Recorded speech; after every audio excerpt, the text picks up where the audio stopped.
लेकिन 12th board का NCERT syllabus के अकॉर्डिंग हम लेसन 4 के ऑब्जेक्टिव क्वेश्चन देखेंगे, जिसका नाम है डी और एफ ब्लॉक के तत्व। देखो पहला क्वेश्चन है, संक्रमण धातु जो परिवर्तनशील ऑक्सीकरण अवस्था नहीं प्रदर्शित करती है।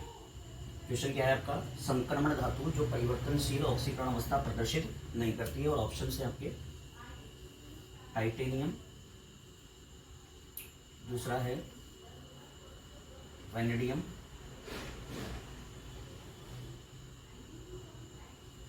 क्रोमियम और जिंक। ये आपके ऑप्शंस हैं, ठीक है।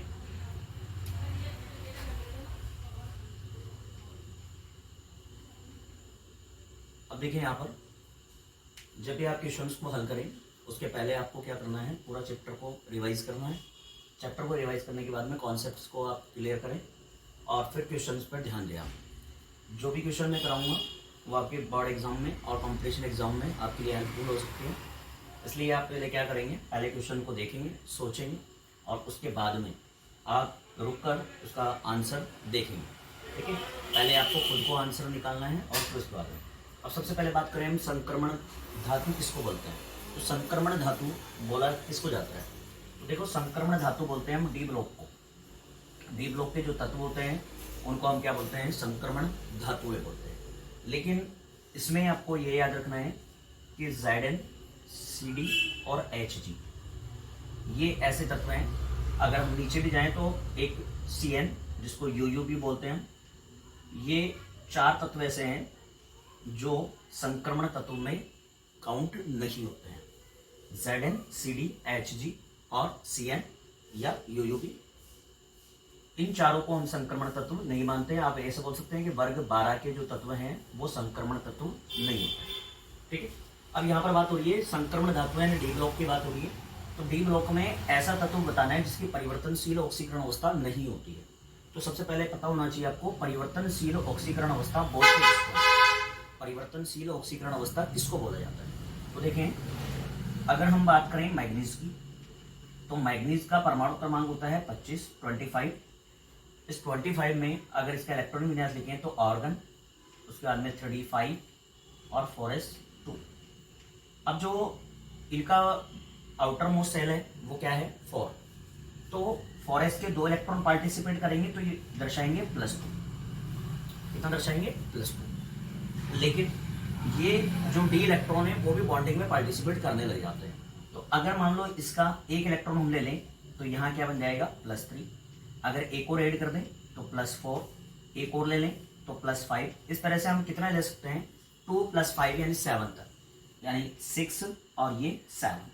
तो आप देखिए यहाँ +2 से चेंज होकर ये कहाँ तक पहुंच गया, +7 तक। तो इस प्रकार से ये अलग अलग प्रकार के ऑक्सीडेशन नंबर दर्शाने लग जाता है मैग्नीज।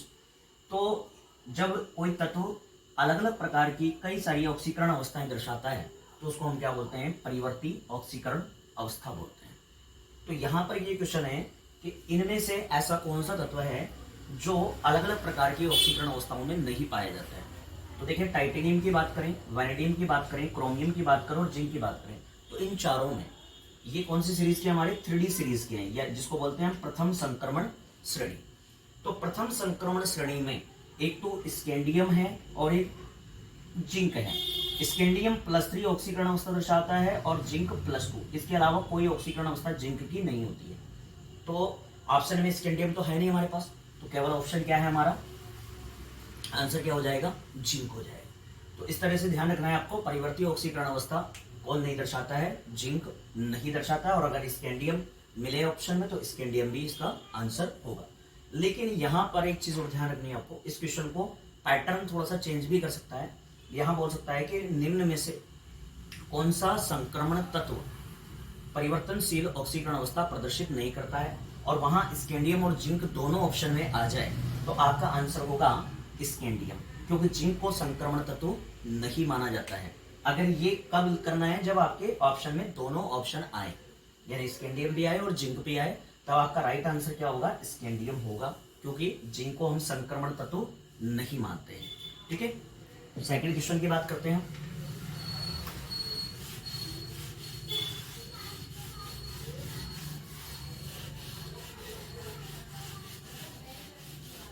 क्वेश्चन नंबर 2 है हमारा, निम्न में से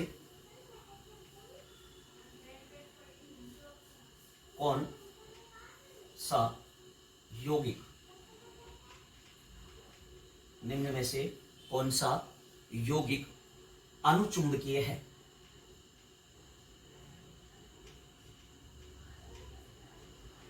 निम्न में से कौन सा यौगिक अनुचुंबकीय है, यानी आपको ये बताना है कि अनुचुंबकीय यौगिक कौन सा है।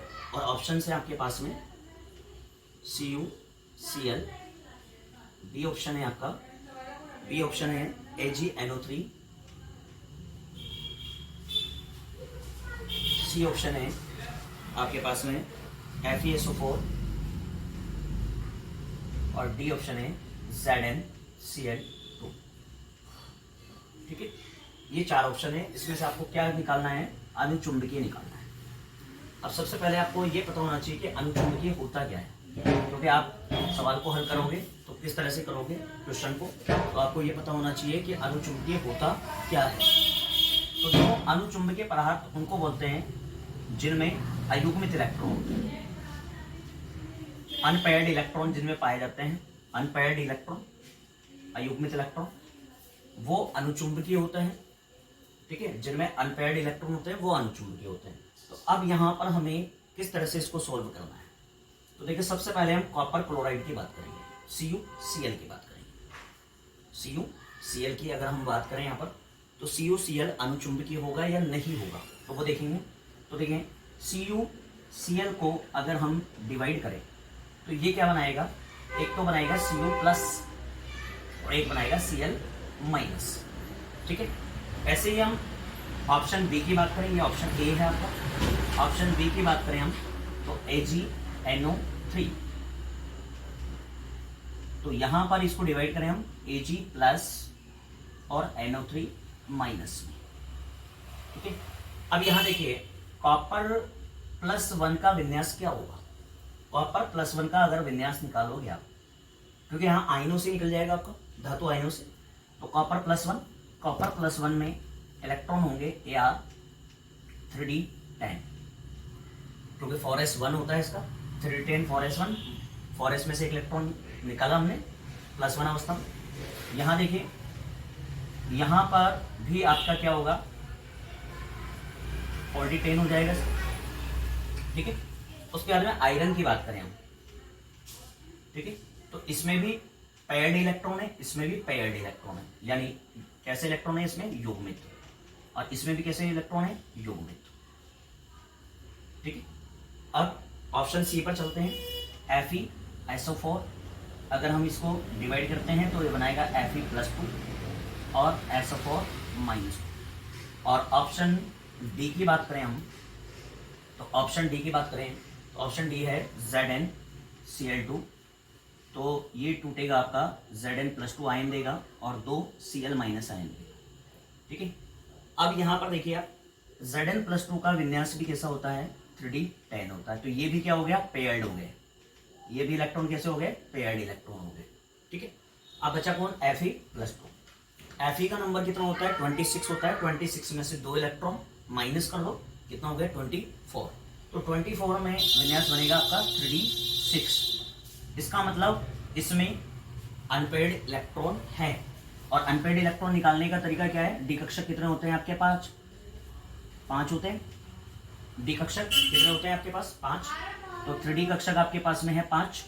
कौन कौन से होते हैं, DXY, DYZ, DXZ, DX2-Y2 और DZ2, ये 5 डी कक्षक होते हैं हमारे। अब इनमें इलेक्ट्रॉन भरेंगे हम, तो कौन सा नियम अप्लाई करेंगे, इलेक्ट्रॉनिक कॉन्फ़िगरेशन का, हुंड का नियम। हुंड का नियम क्या कहता है कि संभ्रंश कक्षकों में, यानी जिनकी ऊर्जाएं समान होती है, तो आपको पता है 3D के 5 कक्षकों की ऊर्जाएं क्या होती है, आपस में बराबर होती हैं। तो आप पहले एक एक इलेक्ट्रॉन इनमें भरेंगे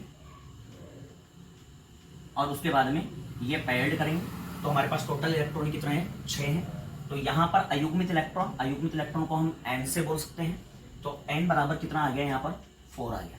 इसका मतलब केवल और केवल FeSO4 ऐसा है जिसमें Fe+2 स्टेज में 4 अयुग्मित लेके इलेक्ट्रॉन रखता है। तो तो 4 इलेक्ट्रॉन, तो हमको यही निकालना था कि अयुग्मित इलेक्ट्रॉन किसमें है इसमें, क्योंकि अयुग्मित इलेक्ट्रॉन होगा तो ही वो क्या होगा, अनुचुंबकीय होगा। तो हमारा ऑप्शन क्या हो गया, सी ऑप्शन राइट हो गया। यानी ऐसे क्वेश्चनों के लिए आपको क्या करना है, अनुचुंबकीय का कॉन्सेप्ट देखना है। तो अनुचुंबकीय में क्या देखना है आपको, अयुग्मित इलेक्ट्रॉन।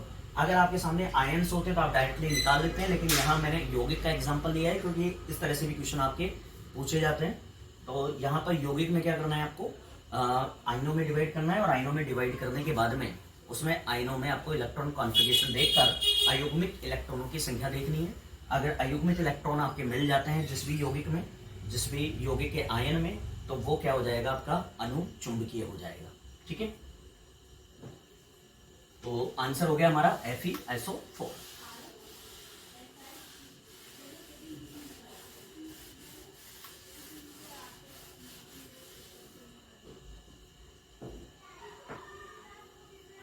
इसी टाइप का एक और क्वेश्चन है हमारा कि निम्न में से कौन सा आयन, अब मैंने क्या बोला, अगर आयन आ गया तो आपके लिए इजी हो जाता है करना। तो निम्न में से कौन सा आयन अनुचुंबकीय है, या ऐसा भी आ सकता है कि नहीं है, तो आपको क्वेश्चन भी पूरी तरीके से पढ़ना है। ऐसा नहीं हो कि आधा क्वेश्चन ही पढ़ लें आप। तो निम्न में से कौन सा आयन अनुचुंबकीय है। कॉम्पिटिशन एग्जामों में इस तरह से भी होता है कि हम अनुचुंबकीय तक ही पहुंचते हैं और बाद में हम पढ़ते नहीं। तो आपको ध्यान रखना है, आगे पूरा आपको क्वेश्चन पढ़ना है पहले, क्वेश्चन में क्या दिया हुआ है। तो अगर यहाँ होता नहीं है, ऐसा भी क्वेश्चन बन सकता है आपका। तो इसके ऑप्शन से आपके Zn+2, B Cu+1, C Mn+7 और D आपके पास में है CO+3। अब इसमें आपको बताना है अनुचुंबकीय। तो अभी भी मैंने सेकंड क्वेश्चन में आपको कॉन्सेप्ट बताया था कि अनुचुंबकीय में आपको देखना क्या है, अनुचुंबकीय में देखना है अयुग्मित इलेक्ट्रॉन्स। अगर आप इस कॉन्सेप्ट को पकड़ लेंगे तो आंसर आपका आसानी से निकल जाएगा। तो अयुग्मित इलेक्ट्रॉन, तो अयुग्मित इलेक्ट्रॉन निकालेंगे। Zn+2 का विन्यास देखें। जिंक का नंबर कितना है, 13 है। जिंक का नंबर है 13, इसका विन्यास हो गया Ar3d10 4s2, ये जिंक का हो गया। अब Zn+2 करना है तो ये 2 इलेक्ट्रॉन हम इसमें से माइनस कर देंगे, तो ये गया आपका, क्या बचा 3d10, तो ये तो नहीं है, ऑप्शन कट गया हमारा। सेकेंड ऑप्शन Cu का, तो Cu का नंबर कितना होता है, 29 होता है। और यहाँ पर देखें तो Ar3d10 और 4s1, ये इसका विन्यास है। एक्सेप्शन है, ये ध्यान रखना है आपको, कॉपर, यहाँ से भी इलेक्ट्रॉनिक विन्यास का क्वेश्चन बन सकता है आपका। तो Cu+1 की बात करें तो +1 में ये क्या हो जाएगा, ये हट जाएगा। ठीक है, Zn+2 में ये +2 में ये वाला कट गया, और Cu+1 में क्या हो जाएगा, ये वाला हट जाएगा, तो क्या बचा 3d10, तो इसमें भी अयुग्मित इलेक्ट्रॉन नहीं है। उसके बाद में बात करें हम C की, C ऑप्शन है हमारा Mn+7। Mn का नंबर होता है 25, ये मैं इसके परमाणु क्रमांक लिख रहा हूँ, यहाँ पर इलेक्ट्रॉनों की संख्या नहीं है। ठीक है, तो Ar3d5 और 4s2, ये विन्यास होता है मैग्नीज का, लेकिन यहाँ +7 करना है, तो ये भी आपका कैंसिल हो गया और ये भी कैंसिल हो गया, क्योंकि 7 इलेक्ट्रॉन निकालने। तो अब क्या बचा हमारे पास, अक्रियगेस विन्यास, तो ये भी आपका ऑप्शन आंसर नहीं होगा। अब बचा कौन, CO+3। तो कोबाल्ट की बात करें, कोबाल्ट का नंबर होता है 27, तो Ar3d और 4s 18, 2 20 और 7 27। अब यहाँ पर +3 करना है आपको, तो +3 करने के लिए क्या करोगे, यहाँ पर 2 तो इसको हटा हो गया, और ये हटकर क्या बन जाएगा, 3d6 हो जाएगा, क्योंकि +3 करना है तो क्या हो जाएगा 3d6। तो विन्यास क्या बन गया इसका, 3d6, यानी पहले विन्यास क्या था, 3d7 4s2 था, अब क्या रहेगा 3d6। तो 3d6 है, तो 6 आप कैसे निकालेंगे, वही हुंड का नियम लगाना है आपको, 1 2 3 4 5 6। तो अयुग्मित इलेक्ट्रॉन इसमें प्रेजेंट है, तो अयुग्मित इलेक्ट्रॉन का आंसर क्या हो गया आपका, डी। तो आंसर क्या बन गया आपका, डी। तो अनुचुंबकीय आयन कौन सा है इनमें से, CO+3 अनुचुंबकीय आयन है। ठीक है,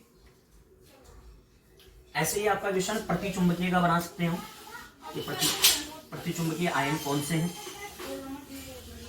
क्वेश्चन नंबर 4, प्रतिचुंबकीय आयन। सॉरी, क्वेश्चन पूरा लिखते हैं। निम्न में से कौन सा प्रतिचुंबकीय है? निम्न में से कौन सा प्रतिचुंबकीय है? निम्न में से कौन सा प्रतिचुंबकीय है? और ऑप्शन है आपके पास में Cu+2 ए ऑप्शन, बी आपके पास में है Cu+2 हो गया, Cr+2, सी हो गया आपका Zn+2 और डी Fe+3। ठीक है, अब आपको इनमें से आपको क्या बताना है? प्रतिचुंबकीय बताना है। तो अब प्रतिचुंबकीय कैसे देखना है? क्योंकि आप जब क्वेश्चंस को हल करेंगे तो आपके कॉन्सेप्ट भी क्लियर होंगे इस तरह से, क्योंकि एक एक टॉपिक आपका एक एक क्वेश्चन के माध्यम से मैं कराने की कोशिश कर रहा हूँ। तो प्रतिचुंबकीय किसको बोलेंगे हम? तो प्रतिचुंबकीय उसको बोला जाता है जिसमें सभी इलेक्ट्रॉन क्या होते हैं? युग्मित होते हैं। सभी इलेक्ट्रॉन युग्मित होते हैं, पहली बात। या फिर आप बोल सकते हैं कि अक्रिय गैस विन्यास होता है, अक्रिय गैस विन्यास होता है। या फिर और भी बोल सकते हैं आप, और क्या बोल सकते हैं कि D10 विन्यास होता है। ठीक है, यहाँ डी ब्लॉक की बात चल रही है केवल, तो डी ब्लॉक के लिए बता रहा हूँ मैं यहाँ पर। तो या तो सभी इलेक्ट्रॉन क्या होना चाहिए? पैर्ड होने चाहिए। पहला कॉन्सेप्ट तो यही है जो सबसे ज्यादा अप्लाई होगा आपका। लेकिन इसके अलावा भी अगर आप नहीं पहचान पा रहे हैं कि इलेक्ट्रॉन युग्मित है या अयुग्मित है, तो आप देखें अक्रिय गैस विन्यास है या D10 विन्यास है। अगर इनमें से भी आपको कोई निकालना आ रहा है तो आप इस तरह से क्या कर सकते हैं? अक्रिय गैस विन्यास और D10 विन्यास के माध्यम से भी इसको निकाल सकते हैं। तो Cu+2 की बात करें, Cu+2 की बात करें तो Cu+2 में आपका विन्यास बनेगा 3D9। ठीक है, Cr+2 की बात करें हम तो क्रोमियम का नंबर होता है 24 पर होता है 3D5 4s1। अब यहाँ कितना निकालना है? 2 निकालना है, तो एक यहाँ से जाएगा और एक यहाँ से जाएगा, तो ये बन जाएगा 3D4। तो इसका विन्यास क्या हो गया? 3D4 हो गया। Fe+3 की बात करें तो Fe का नंबर होता है 26 का मतलब हो गया 3D6 और 4s2। अब यहाँ 3 निकालने हैं, तो 2 तो इसमें से गए और एक इसमें से गया, तो ये हो गया 3D5। ठीक है, और बचा कौन सा? Zn+2। तो Zn+2 का विन्यास होता है 3D10। तो अब देखिए यहाँ पर 3D10, तो मैंने बोला अगर आपको पेयर्ड अनपेयर्ड निकालना नहीं आ रहा है तो आप इस तरह से भी निकाल सकते हैं कि अक्रिय गैस विन्यास या D10 विन्यास है वो क्या होंगे? आपके प्रतिचुंबकीय होंगे। तो अक्रिय गैस विन्यास तो हमें नजर नहीं आ रहा है इसमें, लेकिन D10 विन्यास इसमें नजर आ रहा है, तो आपका आंसर क्या हो गया? Zn+2। तो इस तरह से भी आप क्वेश्चंस को हल कर सकते हैं, ऑब्जेक्टिव क्वेश्चनों को। और आपको ध्यान रखना है प्रतिचुंबकीय पदार्थ किसको बोलते हैं? जिसमें सभी इलेक्ट्रॉन युग्मित होते हैं या जिनका अक्रिय गैस विन्यास होता है या जिनका D10 विन्यास होता है। ठीक है।